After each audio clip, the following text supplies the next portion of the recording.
नमस्कार मेरे भाई सभी दोस्त, मैं मनोज शर्मा आप सभी का स्वागत करता हूं। आई होप कि आप मेरे भाई बहुत अच्छे होंगे। यहां पर आप सभी को पता है कि सन 2026 का कैलेंडर आउट हो चुका है। यहां पर आप सभी ने एएलपी की वैकेंसी देखी, आप सभी ने टेक्नीशियन की वैकेंसी देखी, आप सभी ने मेरे भाई सेक्शन कंट्रोलर, और आप देख रहे हैं यहां पर मेरे भाई जेई का आपके पास ड्राफ्ट वैकेंसी आ चुकी है, पैरामेडिकल की आ चुकी है। अब बारी है किसकी मेरे भाई? तो अब बारी है एनटीपीसी की। आप सभी को पता है कि सन 2025 में मेरे भाई बिल्कुल आपने कैलेंडर देखा, आपने सन 2026 के मेरे भाई आपने सन 2025 के एग्जाम देख लिए सभी के सभी, और यहाँ पर ग्रुप डी का भी एग्जाम मेरे भाई 3 अगस्त से स्टार्ट हो गया। अब आखिरकार बारी किसकी है? सन 2026 की। तो वैकेंसी भी आ चुकी है और इनके मेरे भाई एग्जाम भी आप सभी को बहुत जल्दी देखने को मिलेंगे सभी के। अब यहां पर बात करेंगे आज मेरे भाई किसकी? तो आज बात करने के लिए जा रहे हैं एनटीपीसी 12वीं और ग्रेजुएट। आप सभी को बता दूं एनटीपीसी में दो प्रकार के नोटिफिकेशन निकलते हैं। मैं एनटीपीसी की बात करूंगा तो एनटीपीसी में दो प्रकार के नोटिफिकेशन निकलते हैं। एक मेरे भाई 12वीं पास, जिसको बोलते हैं अंडर ग्रेजुएट, 12वीं पास, और यहां पर बोलते हैं इसको मेरे भैया यूजी भी, कि एक अंडर ग्रेजुएट का मेरे भैया नोटिफिकेशन निकलता है यूजी, और एक निकलता है आप ग्रेजुएट होनी चाहिए। और ये हमारे पास मेरे भैया, ये हमारे पास इस तरीका से यहां पर जो 12वीं पास में है लेवल 2 और लेवल 3 की जॉब निकलती है, लेवल 2 और लेवल 3 की जॉब निकलती हैं, लेवल 4, लेवल 5 और लेवल 6 की यहां पर आपको जॉब देखने को मिलती है। ये आखिरकार अलग अलग नोटिफिकेशन आते हैं। 12वीं पास का जो जिन्होंने 12वीं पास कर रखी है, और ग्रेजुएट जिसने बीएससी कर रखी है, बीकॉम कर रखी है, बीएससी कर रखी है, बीटेक, यहां पर ये नहीं स्पेशल नहीं मांगते कि यहां पर आपने ही कर रखा, आप ग्रेजुएट होनी चाहिए आप। तो यहां पर लेवल 4, लेवल 5, लेवल 6 की जॉब निकलती है। यहां पर सबसे पहले आपको मैं यहां पर ये कैलेंडर दिखाना चाहूंगा सन 2026 का। तो सन 2026 का कैलेंडर देखोगे तो कहा था जनवरी से मार्च में असिस्टेंट लोको पायलट देखने को मिलेगा, ये अप्रैल से जून में टेक्नीशियन सेक्शन कंट्रोलर, यहां पर जेई, और यहां पर आपके पैरामेडिकल ड्राफ्ट वैकेंसी आ चुकी है। अब बारी है मेरे भैया किसकी? एनटीपीसी। तो यहां पर देख रहे होंगे graduate, level 4, level 5, level 6, level 2 और लेवल 3 हमारे पास मेरे भैया अंडर ग्रेजुएट, यहां पर ग्रेजुएट बेस और यहां पर अंडर ग्रेजुएट। अब उसके बाद यहां पर आप देखेंगे लेवल 1 भी आपको देखने को मिलेगा, मतलब ग्रुप डी, लेवल 1 बोलते हैं ग्रुप डी। तो ये आखिरकार आपको जो वैकेंसी है वो देखने को मिलेंगे आप सभी को। ये अगस्त शुरुआत है मेरे भैया, अगस्त से, और हमारे पास सितंबर में कभी तक देखने को मिल सकती है। उम्मीद है कि आखिरकार यहां पर सितंबर के फर्स्ट वीक में आप सभी को ये पता चल जाएगा जब इसका नोटिफिकेशन आना है, मतलब आपके पास मेरे भैया सारी चीजें इन्फॉर्मेशन पता चल सकती हैं। लेकिन सितंबर लास्ट तक तो मेरे भाई इन्फॉर्मेशन आ जाएगी, क्लियर है। तो यहां पर आपके पास अगस्त से मेरे भाई जुलाई में तो नहीं आना, जुलाई तो बीत गई, अब तो मेरे भाई यहां पर बारी है। तो आप देख सकते हैं पूरा का पूरा कैलेंडर। अब यहां पर बात करेंगे हम आप सभी के लिए एनटीपीसी। यहां पर मेरे भैया ग्रेजुएट 12th पास, यहां पर अंडर ग्रेजुएट में जो 12th पास है उनकी एज चाहिए 18 से 30 साल एज क्वालिफ, और क्या चाहिए मेरे भैया? 18 से 30 साल एज होनी चाहिए। और यहां पर मैं बात करूंगा तो ग्रेजुएट की 18 से 33 साल। अब यहां पर जैसे ओबीसी के लिए 3 साल की छूट मिलती है, यहां पर बात करोगे जैसे ओबीसी के लिए 3 साल, एससी एसटी के लिए 5 साल। ये ओबीसी के लिए कितने साल की छूट मिलती है? 3 साल की छूट मिलती है। और एससी एसटी के लिए मेरे भैया कितने की छूट मिलती है? तो एससी एसटी के लिए 5 साल की छूट मिलती है। ये अलग से मेरे भैया क्या है, ये छूटें हैं जो आखिरकार यहां पर ये जो काउंट होती है वो यूजी की जनरल की होती है। यहां पर मेरे भाई वही ओबीसी के लिए 3 साल, एससी एसटी के लिए 5 साल की छूट मिलती है। यहां पर मैं बात करूंगा तो देखो यहां पर अंडर ग्रेजुएट की बात कर रहे हैं, 12th पास में कौन कौन सी पोस्ट निकलती हैं? Junior clerk typist, accounts clerk cum typist, train clerks और कॉमर्शियल कम क्लर्क। यहां पर सीबीटी 1 होता है, सीबीटी 2 ये सभी में होगा, चाहे कोई सी पोस्ट के लिए हो।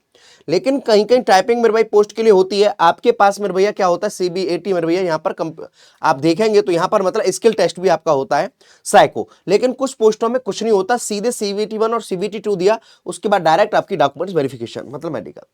यहाँ पर commercial cum ticket clerk level 3, तो ये 18 से 30 साल की एज चाहिए होती है। यही बात करूंगा मैं ग्रेजुएट में तो कौन कौन सी होती है। लेवल 4 में हमारे पास ट्रैफिक असिस्टेंट, गोश्त ट्रेन मैनेजर, वहीं पर chief commercial cum ticket supervisor, senior cum typist, junior account typist cum assistant cum typist, station master. ये आप देखते हैं तो यहां पर 18 से 33 साल एज चाहिए होती है। ये ग्रेजुएट और अंडर ग्रेजुएट की दोनों पोस्टों के बारे में मैंने बात कर रहा हूं। यहां पर आप देखेंगे तो यहां पर salary 19,900 initial pay, accounts clerk cum typist 19,900, trains clerk 19,900, और कॉमन हमारे पास 21,700। यही बात करेंगे तो ये लेवल हमारे पास 25,000, ट्रैफिक असिस्टेंट गुड गार्ड्स हमारे पास 29,200, ये सीनियर का हमारे पास पूरी की पूरी पोस्ट देख सकते हैं।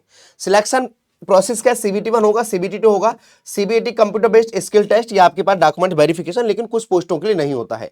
सीबीटी 1 आरआरबी परीक्षा का पहला चरण है, स्नातक स्नातक दोनों पदों के लिए सामान्य है। परीक्षा में 3 खंड होते हैं, गणित में 30 प्रश्न, यहां पर देख सकते हैं ये पूरा का पूरा यहाँ पर सिलेबस। मैथ्स में 30 प्रश्न मेरे भैया 30 मार्क्स के, यहाँ पर रीजनिंग के 30 क्वेश्चन 30 मार्क्स के, जनरल मैथ्स के 40 क्वेश्चन 40 मार्क्स के, 100 मार्क्स मेरे भैया, और 100 मेरे भैया क्वेश्चन। यहाँ पर सीबीटी 2 का आप देखेंगे तो मैथमेटिक्स में 35 क्वेश्चन 35 मार्क्स के, और यहाँ पर 30 रीजनिंग 35 मार्क्स के, यहाँ पर मेरे भैया 50 जनरल मैथ्स के, ये रहा कुल मिला के 120 क्वेश्चन 120 मार्क्स के। अब यहाँ पर आप प्रॉपर आप देखेंगे, इसके बाद बात करेंगे तो देखो यहाँ पर मेरे भाई ये मैथ्स का पूरा सिलेबस देख सकते हैं। यहाँ पर आप सभी के लिए कहने का मतलब अर्थमेटिक प्लस एडवांस दोनों पढ़ना है, पूरा का पूरा देख सकते हैं।